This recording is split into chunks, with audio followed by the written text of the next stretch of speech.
سليمان عليه السلام. سليمان هو ابن نبي الله داود عليهما السلام، وورث سليمان أباه داود. لم يرثه في أمواله، فأموال الأنبياء لا تورث من بعدهم، بل تكون صدقة للفقراء، وإنما ورث النبوة والملك. وورث سيدنا سليمان جيشا قويا مجهزا أثار الرعب في قلوب الأعداء، محصنا بدروع خفيفة قوية صنعها نبي الله داود، وعدد وآلات حربية خطيرة.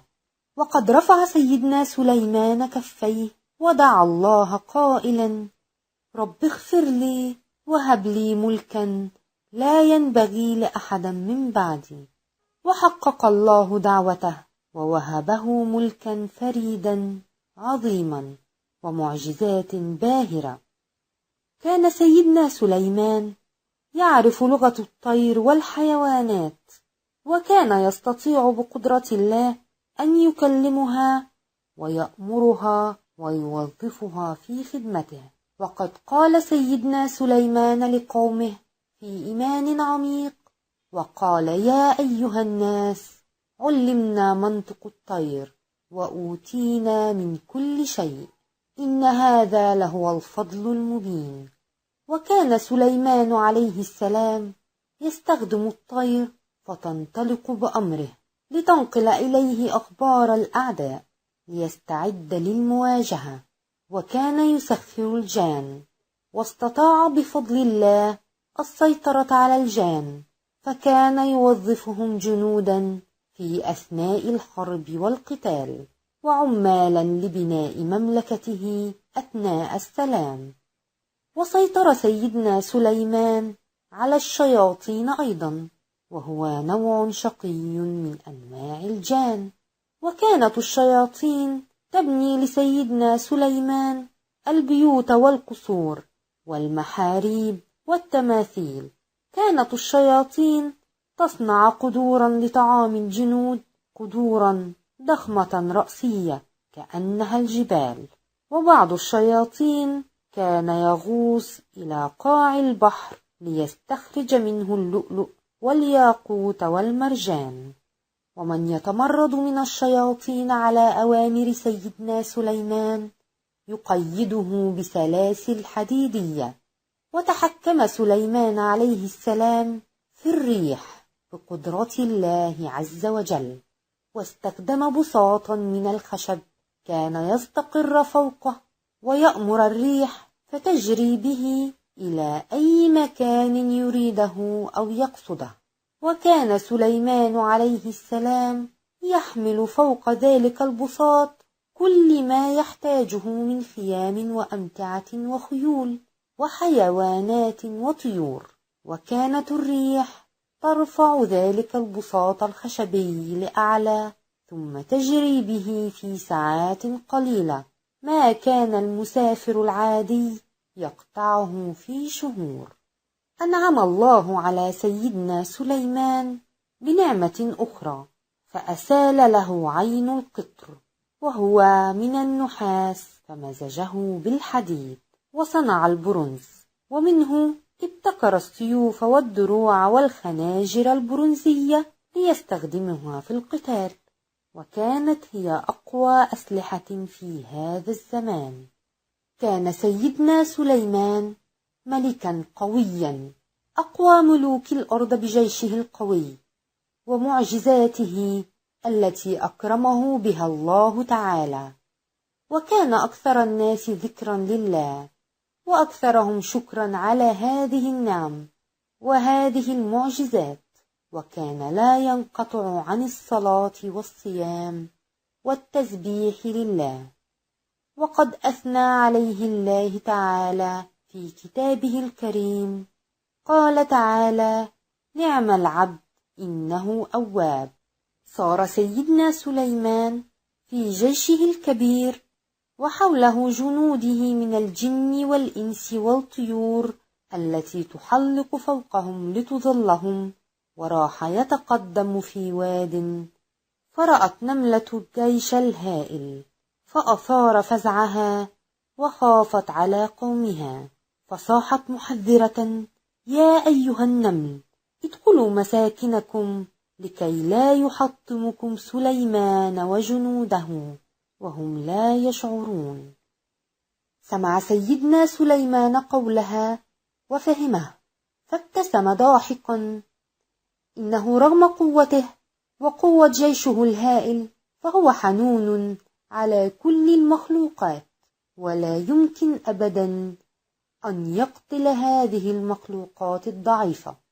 وشكر سليمان ربه على هذه النعمة قائلا: رب أوزعني أن أشكر نعمتك التي أنعمت علي وعلى والدي، وأن أعمل صالحا ترضى، وأدخلني برحمتك في عبادك الصالحين.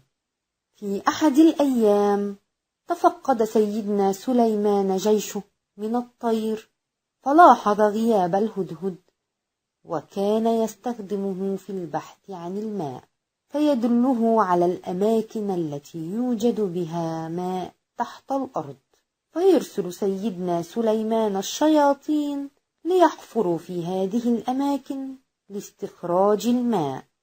وفي هذا اليوم لم يكن الهدهد في موضعه الذي أمره سيدنا سليمان أن يبقى فيه. قال سليمان: ما لي لا أرى الهدهد؟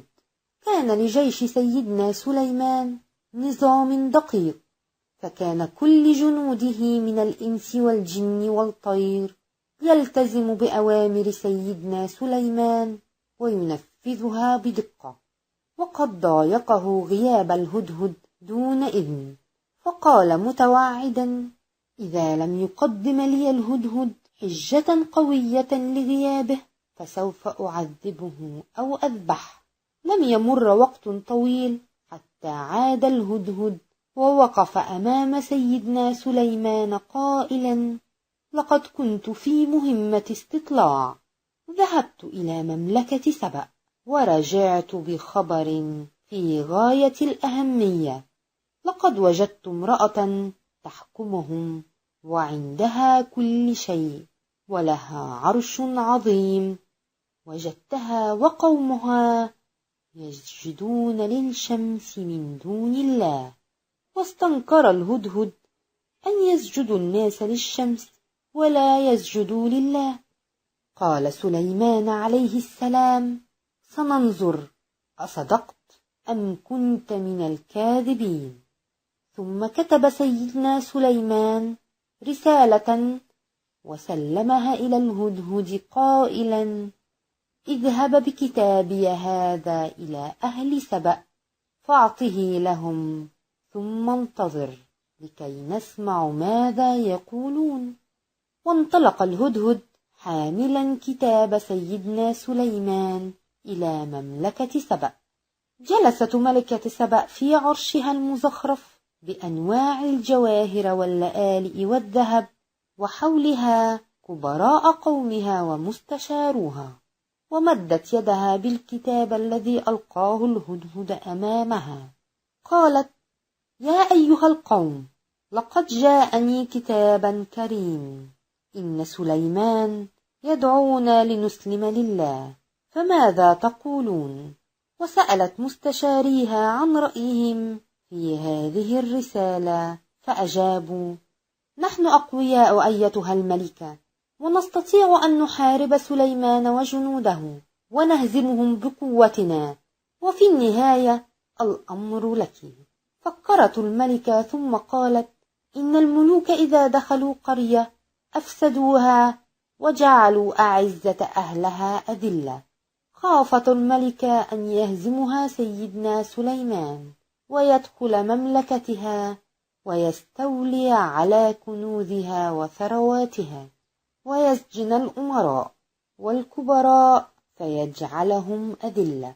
وراحت تفكر حتى اهتدت إلى حل، فقالت: سنعد هدية ضخمة وعظيمة القيمة، ونرى هل سيقبلها سليمان ويتخلى عن فكرة إسلامنا أم سيرفضها، فإن قبل الهدية فهو ملك يريد ثروات الدنيا، وعندئذ سنقاتله وننتصر عليه.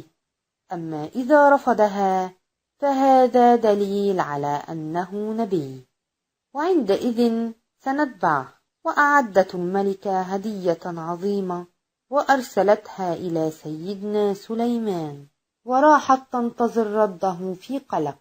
وقف رسول ملكة سبأ أمام سيدنا سليمان وقدم إليه هدية الملكة، فرفض سيدنا سليمان الهدية وقال لرسول الملكة: ارجع إلى قومك فسوف نأتيهم بجنود كثيرة وسوف نهزمهم بإذن الله.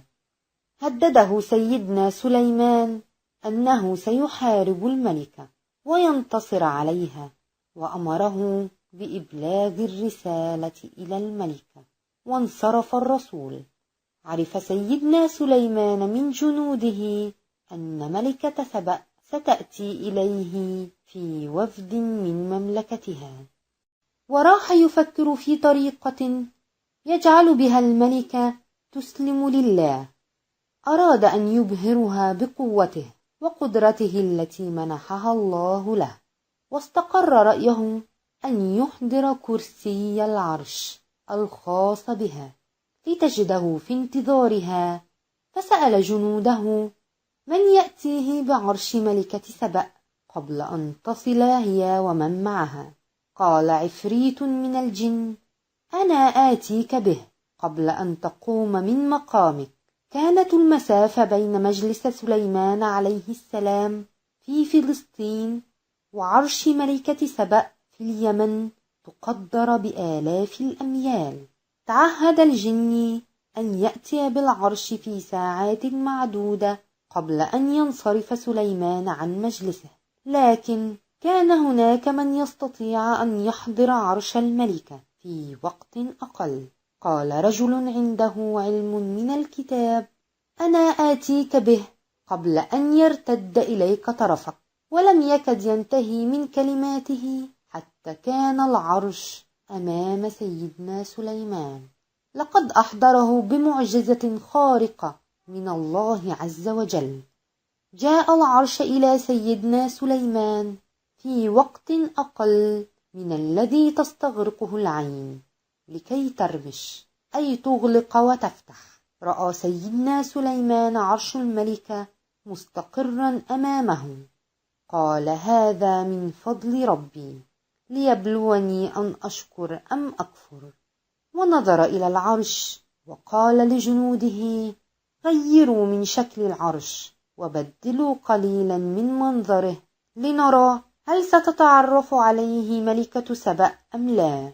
وأمر سيدنا سليمان ببناء قصر عظيم يقع على البحر، وأمر بصنع أرض القصر من زجاج شفاف شديد الصلابة حتى يظهر ماء البحر وأسماكه من تحته.